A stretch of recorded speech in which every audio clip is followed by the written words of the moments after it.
What is in a name or a word? I was cut for my future husband, so I don't have sex outside marriage. It defines what comes to people's minds when they hear it. That also defines how they feel and think and act towards a specific subject matter. Words and terms such as female genital mutilation carry an African flair with them. FGM is not a cultural traditional practice, but actually it's child abuse. FGM is almost always synonymous to the entire African continent. FGM is a rather controversial topic and is debated by many. Activists, academics, and international media prefer mutilation because it creates a glare and draws immediate attention to the whole practice of female genital cutting. Some refer to it as female circumcision, female genital mutilation, and genital cutting.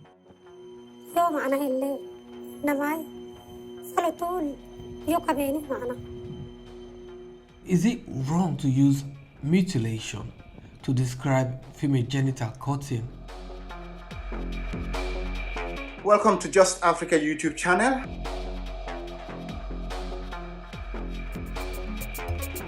Female genital cutting is a practice that occurs everywhere across the world, but FGM has become a word that many outsiders describe Africa with, along with war, famine, diseases, and Ebola.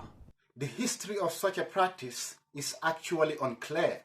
Female genital mutilation is a harmful practice affecting millions of girls and women across the world. Circumcision has been the preferred term until 1991, when the WHO, that is the World Health Organization, and the UN, United Nations, has come together to adopt the term mutilation. About 200 million women and girls globally are living with female genital mutilation, and 3 million more undergo this unacceptable act. There seems to be a pattern when it comes to the choice of wording.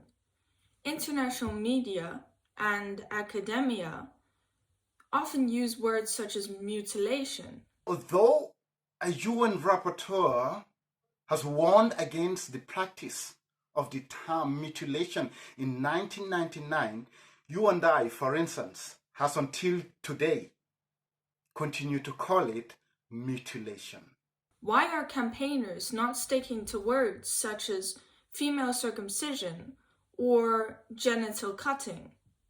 If I am a practitioner, I would use the term cutting to defend my actions, which for me and others may have important cultural and religious value, which must be protected. Circumcision seems to be more of a clinical term that is widely used and mainly accepted, but often applies to men. The term cutting sounds more professional, more neutral. Mutilation, on the other hand, sounds like war. Cutting sounds less harmless. More often than not, certain words are used to describe certain practices that applies to specific gender.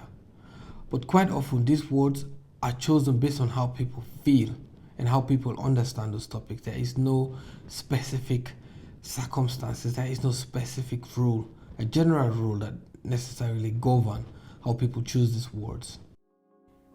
What exactly is FGM?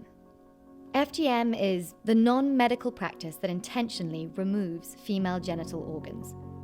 Often, girls are cut when they are still very young, in some cases under the age of 5. FGM is practiced all over the world, but is predominant in 30 countries. In some of those countries, high prevalence rates means that nearly all girls still experience FGM. The procedure is the cutting or removal of some or all of the external female genitalia. There are 4 types of FGM. Type 1, clitoridectomy, meaning removal of the clitoris.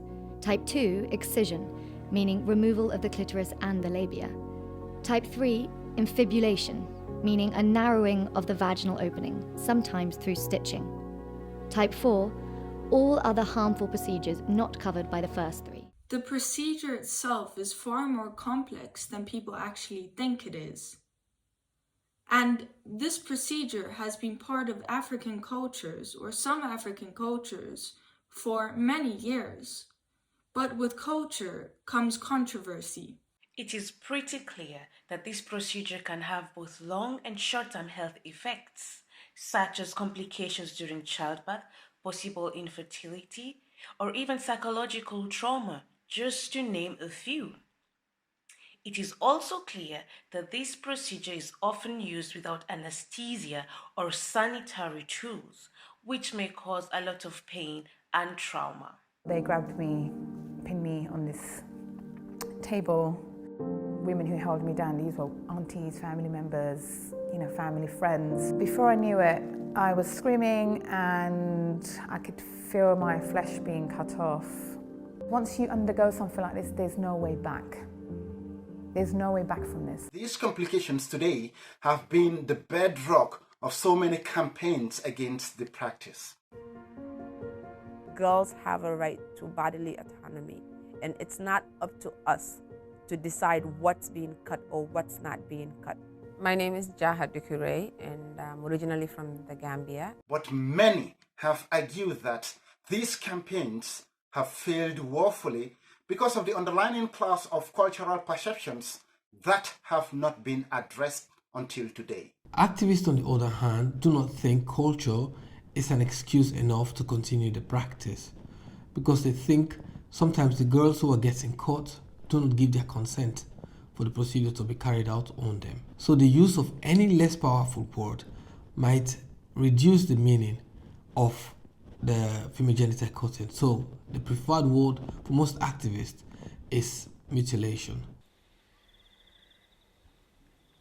Inside this wedding house, in the forest outside the village, Fuad is about to consummate his marriage to his cousin, Aisha. It won't be easy for either of them, but for Aisha, it will be especially painful.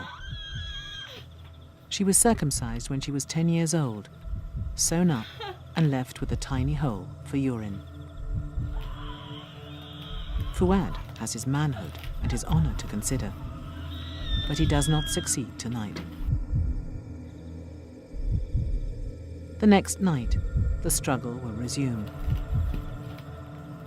He will take his knife from his waist and cut her flesh open. In the darkness, it's difficult for him to see, but while he takes her virginity, she is bleeding to death.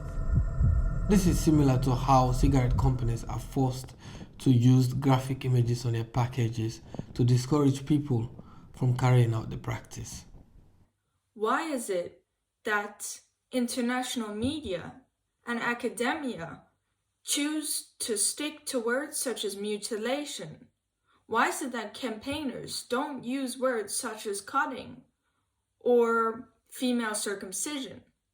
What is the best procedure, and which word is the best word to use?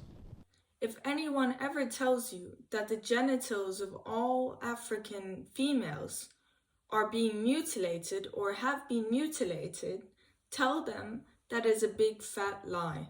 That's it. Remember to subscribe to Just Africa for similar videos, and we'll see you at the next one. Bye.